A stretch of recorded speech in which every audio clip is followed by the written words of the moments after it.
Welcome, my dear students and my viewers. আজকে তোমাদের জন্য আমি ভিডিওতে ক্লাস 11 দেখতে পাচ্ছি ক্লাস 11 দ্বিপদ উপপাদ্য চ্যাপ্টারের এটা বলা হয় বাইনোমিয়াল থিওরেম সংক্ষিপ্ত উত্তরধর্মী এক দাগের অঙ্কটা করাবো এবং আমি আমার এই চ্যানেলের মাধ্যমে তোমাদেরকে ক্লাস 11 এর সেকেন্ড সামেটিভ টেস্টে যেটা 40 মার্কসের রিটেন টেস্ট হবে এমসিকিউ হবে না তার যে চ্যাপ্টার্সগুলো আছে তার সংক্ষিপ্ত উত্তরধর্মী প্রশ্নগুলি আমার এই চ্যানেলের মাধ্যমে তোমরা সব কটা সলিউশন পেয়ে যাবে তার কারণ হচ্ছে দীর্ঘ থেকে অঙ্ক খুব একটা মানে যেহেতু তোমাদের এখন সেমিস্টার ওয়াইজ হয়ে গেছে সিলেবাস তো সেমিস্টার ওয়াইজ সিলেবাস অনুযায়ী হওয়াতে দীর্ঘ থেকে অঙ্ক খুব একটা দেয় না এসএনদের বইয়ে আর অবভিয়াসলি আমরা কিন্তু এটা এসএনদের বইয়ে কথা আলোচনা করছি এসএনদের যে বই আছে এসএনদের বইয়ে আমরা উপপাদ্য বাইনোমিয়াল থিওরেম সংক্ষিপ্ত উত্তরধর্মী অঙ্কগুলো আলোচনা করব তো প্রথম যে অঙ্কটা আছে সেটা হলো n ধনাত্মক পূর্ণ সংখ্যা হলে 1 + x⁴ এর বিস্তৃতিতে যে পদগুলি সাংখ্য সহ সমান হয় 1 + x⁴ এর বিস্তৃতিতে যে পদগুলির সংখ্যা সাংখ্য সহ মানে সংখ্যা মান সেটা সমান হবে তারা প্রথম ও শেষ দিক থেকে সমুদ্রবর্তী আমি একটা এক্সাম্পল নিয়ে দেখাচ্ছি তোমাদেরকে দেখো যদি আমরা x + 1 কে বিস্তৃতি করি তার আগে জেনে রাখো সবাই যদি তো কারো যদি বিস্তৃতি সম্বন্ধে আইডিয়া না থাকে আমি একটু বিস্তৃতিটা দেখিয়ে দিই সাপোজ যদি আমরা x + y কে বিস্তৃতি করি যদি থাকে তাহলে বিস্তৃতিতে হবে x + n plus nc1 nc1 কি জিনিস এটা হচ্ছে কম্বিনেশন এটা সেমিস্টার 1 এ তোমরা আমাদের অলরেডি শিখে গেছো সেমিস্টার 1 এ এখানে তোমরা কম্বিনেশন করার সময় nc1 np1 বা এই ধরনের জিনিস তোমরা অলরেডি শিখে গেছো এই জন্য আমি আর ডিটেলস নিয়ে যাচ্ছি না শুধুমাত্র আমি মেইন টপিক আলোচনা করছি দেখি দেখবা তাও আমি জাস্ট ফর্মুলাটাকে আমি তোমাদেরকে একটুখানি রিকল করাচ্ছি আর কিছুই না যে nc1 x to the power কি হয় এই দুটোর বিয়োগফল হয় n - 1 হয় into y to the power কি হয় এই পাওয়ারটা যায় প্লাস দেন nc2 সে x টু দি পাওয়ার এই দুটোর বিয়োগফল হয় n - 2 ইনটু y² যেটা বসে এইভাবে কোণে চলতে আমাদের যদি একটা মাঝখানে একটা r তম পদ আসবে সেই r তম পদটা আমরা কিভাবে লিখব এভাবে চলতে যেটা যে r তম পদ যেটা হবে বা r + 1 তম যে পদটা হবে r + 1 তম পদ সেটা আমাদের কি আসবে সেটা হবে আমাদের ncr r + 1 তম পদ দেখো ncr হচ্ছে একটা কম হচ্ছে ncr x to the power n - r into y to the power r এভাবে চলতে লাস্টে যে পদ সেটা হবে y to the power n এই হচ্ছে বিস্তৃতি হয় এই প্রশ্নতে দেখো এখানে এটাকে অ্যাকচুয়ালি বলা হয় এটাকে বলা হয়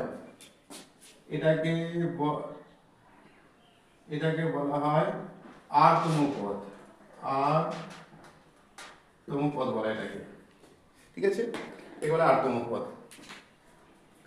এই সরি ভুল বললাম r তম পদ না এটাকে বলা হয় r + 1 তম পদ r + 1 তম পদ বলে তার কারণ দেখে নাও আমাদের সেকেন্ড পদে এটা ফার্স্ট টার্ম এটা সেকেন্ড টার্মে দেখো এখানে 1 আছে nc1 রয়েছে থার্ড টার্মে দেখো nc2 আছে মানে একটা কম থাকছে তার মানে r + 1 তম পদ তাহলে একটা কম হবে তাহলে r হবে শুধু এখানটায় এটাকে r + 1 তম পদ বলা হয় এবার সেই সাথে দেখো এখানে যেটাকে আমি করেছি এখানে 1 আছে বলে 1 করে লিখিনি ইনটু 1 আছে এখানে 1 করে লিখতে লাগেনি কারণ 1 এর পাওয়ারে যা হয় সে আলটিমেটলি 1ই হবে আর 1 এর সঙ্গে যাই গুণ করে গেল সেই সংখ্যাটাই চলে আসবে এই জন্য এখানে আর 1 লেখা হয়নি দেখো আমরা প্রত্যেকেই জানি ধরো 5c1 এর যা ভ্যালু 5c4 এর একই ভ্যালু হয় একই ভ্যালু 5c1 মানে 5 5c4 মানে 5 সিমিলারলি 5c3 যে ভ্যালু হয় 5c2 এর একই ভ্যালু হয় 5c3 মানে হলো 10 5c2 মানেও 10 দেখো এখানটায় তাহলে 5c1 এখানে প্রথম থেকে সেকেন্ড পদে আছে আর 5c4 ও দ্বিতীয় প্রথম লাস্ট থেকে সেকেন্ড পদেই আছে তারপরে এরা প্রথম এবং শেষ দিক থেকে সমুদ্রবর্তী সিমিলারলি দেখো 5c2 প্রথম থেকে 3 নম্বরে আছে 5C3টাও কিন্তু শেষ দিক থেকে 3 নম্বরে আছে, সেটাই আমাদের প্রমাণ করতে বলেছে। এটা তো আমরা এক্সাম্পলই দেখালাম যে এটা সত্যি প্রমাণিত হচ্ছে। এখানে যে বলেছে যে যাদের সংখ্যা সহগ সমান তারা প্রথম ও শেষ দিক থেকে সমদ্রবর্তী প্রমাণ করো,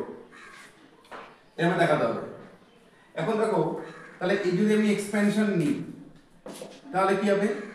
1 two the power n, 1 two the power n লিখতে লাগে না, শুধু 1 লিখলাম আমি। nc1 1 লিখছি না, x মানে x টু দি পাওয়ার 1 হবে, মানে এখানে x কিন্তু সেকেন্ড টার্ম, 1 ফার্স্ট টার্ম, সেটাও 1 এর পাওয়ার n - 1 হবে, তো 1 এর পরে যা লিখবে কেন আলটিমেটলি অ্যানসারটা 1 ই আসবে। nc2 x স্কয়ার যদি বলতে এভাবে একটা r তম বা r প্লাস 1 তম যে পদটা সেটা আসবে ncr x to the power r, এটাই কিন্তু আসলে আমাদের সহগ, ঠিক আছে। এবার যদি বলতে আমাদের লাস্ট যে টার্মটা বের হবে x to the power n। এখন যদি আমরা ধরি প্রথম থেকে, এখন যদি আমরা ধরি যে প্রথম থেকে k তম পদ এবং শেষ দিক থেকে n তম পদ, মানে শেষ দিক থেকে n তম, প্রথম দিক থেকে k তম পদ এবং শেষ দিক থেকে n তম পদ যদি আমরা ধরে নিই, k তম পদ বা যদি সমান ধরে নিই, দেখে নাও মনে করি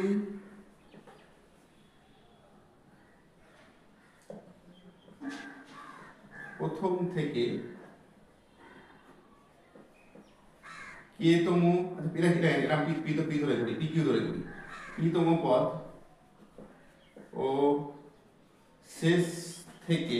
দিক থেকে q তম পদের সহগ, সংখ্যা সহগ, পদের সংখ্যা সহগ সমান, ঠিক আছে, পদের সংখ্যা সহগ সমান। তাহলে যদি আমাদের p আর q সমান হয়ে যায় তাহলে বুঝে নেবে কিন্তু দূরত্ব সমান হয়ে গেল, ঠিক আছে। আচ্ছা প্রথম দিক থেকে যদি আমরা p তম পদটা বার করতে চাই, tp তাহলে কি হবে, টার্ম p তম পদ, ফর্মুলা কি আছে আমাদের, কিভাবে বের করব আমরা, তাহলে কি হবে n c p - 1 একটা কম হয়, তখন তোমাদের এখানে দেখেছিলাম একটা কম হয়, r + 1 তম পদে একটা কম হয়েছে, তাহলে n c p - 1 x to the পাওয়ার, এটাই বসে যাবে নিচেরটাই p - 1, আলটিমেটলি সহ কিন্তু n c p - 1। আর শেষ দিক থেকে যদি q তম পদ বার করা যায় তাহলে এখানে আমাদের যাবে t q, কিন্তু শেষ দিক থেকে q তম পদ, বাট এটা আমরা প্রথম থেকে কাউন্ট করি। সাপোজ দেখো শেষ দিক থেকে যেটা আমাদের সেকেন্ড পদে আছে সেটা প্রথম থেকে কত পদে আছে, 1 2 3 4 5 পদে আছে,